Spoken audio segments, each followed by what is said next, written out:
see.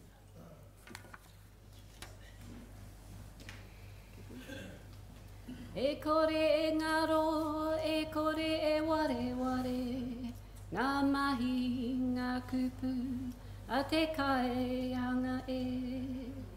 E kore e ngaro, e kore e ware ware, ngā mahi, ngā kupu, o ngā tūpuna e. So words and deeds of the kaihanga and our tūpuna. And by implication, messaging for our mokopuna. This is part of a chant that was taught to me by our late kuia Auntie Marge. And it is relevant to us today because it implies accountability. So accountability to the kaihanga, our creator, to our tūpuna and mokopuna for our deeds and actions that we carry out today. Now, I have given the question that Colleen posed to us some considerable thought. And you're not going to hear anything new from me that you haven't already heard this morning, and actually probably put a lot better than I'll ever be able to do it. But I will draw from what Manuka and Kathy and the other panellists have already said, because it's already been said, it's just in another way. And the he tangata well-being, the words that Manuka had on the screen, we just might see some images that fit those words. So things become clearer. And in relation to my work, my kōrero is of course coloured by the work that I do. And some people are wealthy, and some of us are healthy. But I have an up-close and personal relationship with family violence and see the fallout from that. So that colours what I'm about to say and really affirms, Manuka has affirmed for me, that the smallest unit, of course, is where we start, and this is where we are. But I say business as usual is dead, and we have to think another way. So my thoughts keep returning to reclamation and fertilisation and pollination, I did think pollution for a while, but pollination of a, pollination people, of a value base founded upon original instructions from our Creator. So obviously, we think, what are the original instructions? Now, within family violence, you know, if we ask the question of myself and ask the question of others, you know, what you are doing part of your original instructions from the Creator? In most instances, the answer is really clear. It's, you know, it's not difficult for people to answer, and there's no moral dilemma attached to it. To systematically terrorise a family is not part of our original instructions. In fact, you know, it's quite the opposite. So we talk about wealth creation, and I think that requires us as a region and as a nation to return to a collective value base where knowledge and information and understanding is recognised, and that everywhere we understand again that everything, absolutely everything, is interconnected. It is not us in here and the environment out there. Everything within the universe is interconnected. So the wealth that, you know, I just really support what my brothers have already said. Okay. So the wealth that I advocate is wairua and spiritual wealth. So spiritual capital based on peace, based on rangimarie, based on hauhaurongo within the whānau. So peaceful capital, spiritual capital. You know, it's, you know, just the words, peaceful capital. It just sounds so rich, spiritual capital, but we don't hear a cha-ching, you know, the till isn't going, the bank balance isn't building up. But an abundance of peace within the family, rather than terror, you know, sadness, fear and anger, you know, neglect, hopelessness, hunger, you know, worry, stress, no heating. When peace reigns – within a family, then all manner of creativity is possible. So we become hope merchants. So what is possible when there is an abundance of hope? I want to say anything is possible. The world is not the limit, and as Rodney said, the universe, the world is not and never has been the limit for us. How do we know some things about the planets out there and their structure? The world has never been our limit. So again, I'm suggesting that we need to reclaim that strong tikanga, as Whareoka said, value base for everyone, which means, to me, that we're actually small enough society that we could lead the world within social change in this area, social change entrepreneurs. So why restrict ourselves? Let's lead the world. You know, and in the words of Nelson Mandela, when he gave his inaugural speech, he said, making ourselves small and thinking small isn't going to serve anybody, and it's certainly not going to serve us. So the question again is, why can't we be the ones to lead the world back to its original instructions? But I sort of have digressed a little bit, and want to think a little bit within the framework of, what this week is all about, Te Wiki o Te Reo Māori.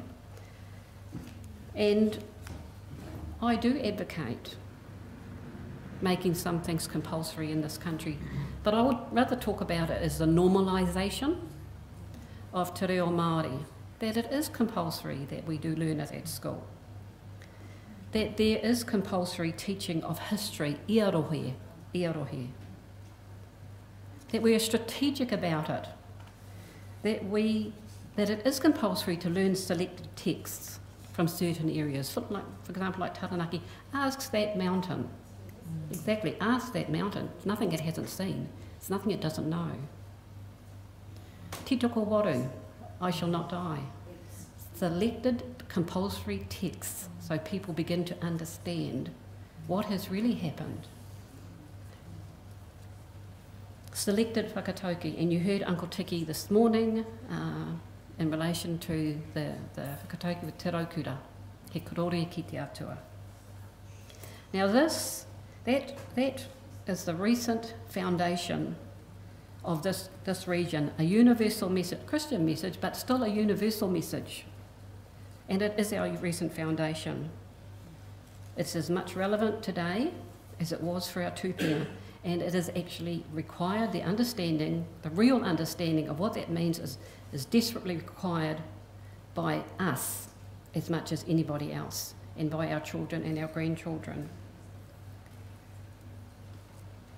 So if we're going to take things, wealth seriously for everybody, how useful is it to be teaching, I talk about I heard in the last whānau's conference I went to, talked about the white streaming of education, the white streaming of health, and a penny really dropped for me with that. It's just such a good term, the white streaming of education.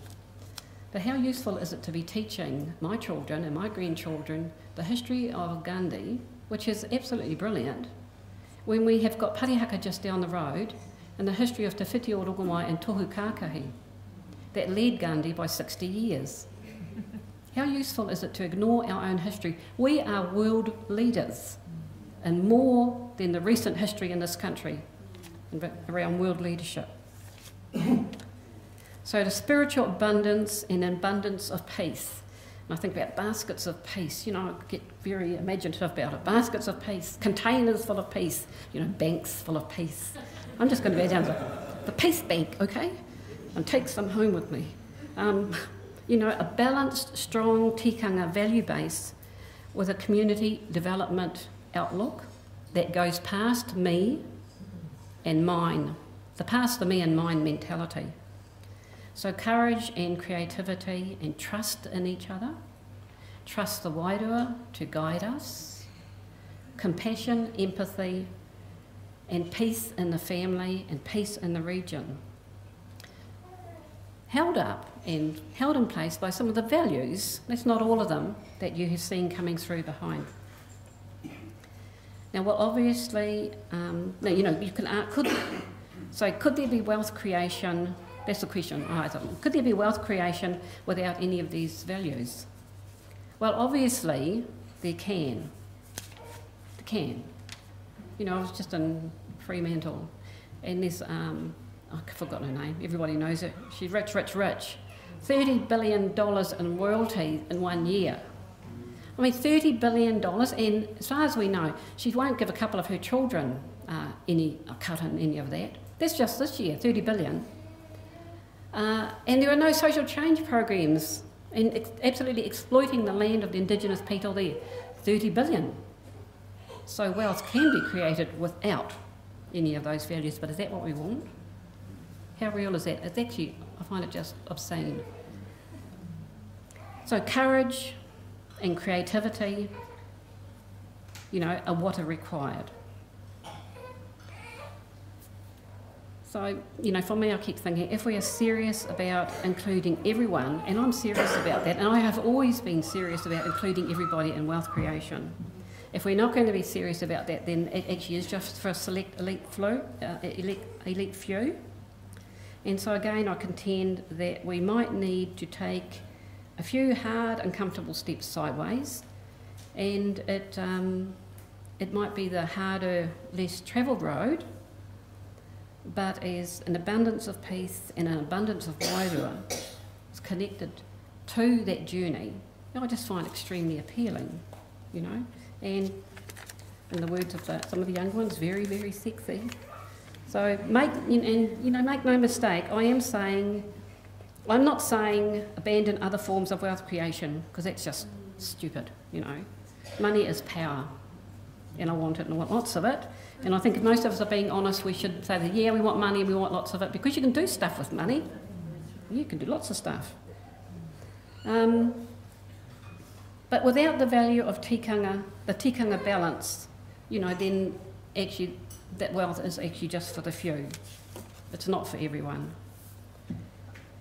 And I think about the work that we do, where we have to, a bit like elastic really, where we manage the racist response to things that we talk about, like kia ora, you know, massive national racist response, and that we have lived with that for a long time.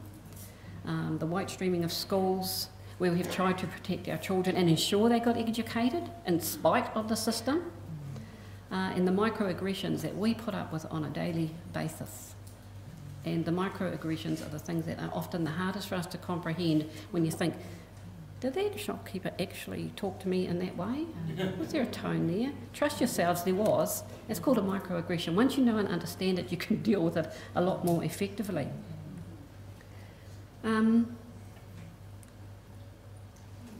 So I do want to mihi to all of our guest speakers today, and to Colleen and the Families Commission for bringing the wānanga here, and that there has been an absolute wealth and abundance of knowledge and insight shared today. I do, again, I'm advocating wealth creation by promoting peace within the whānau. That is achieved by actively feeding and cultivating wairua, by connecting people to the grounded tikanga value-based philosophy that once led the world and flourished in this region. So, again, to dispel the illusion. Well, we say dispel the illusion that violence is normal, because it is not. But to dispel the illusion that we are the problem and destined to be poor in our own lands, because actually we are the solution, we are the currency. Kia ora koutou.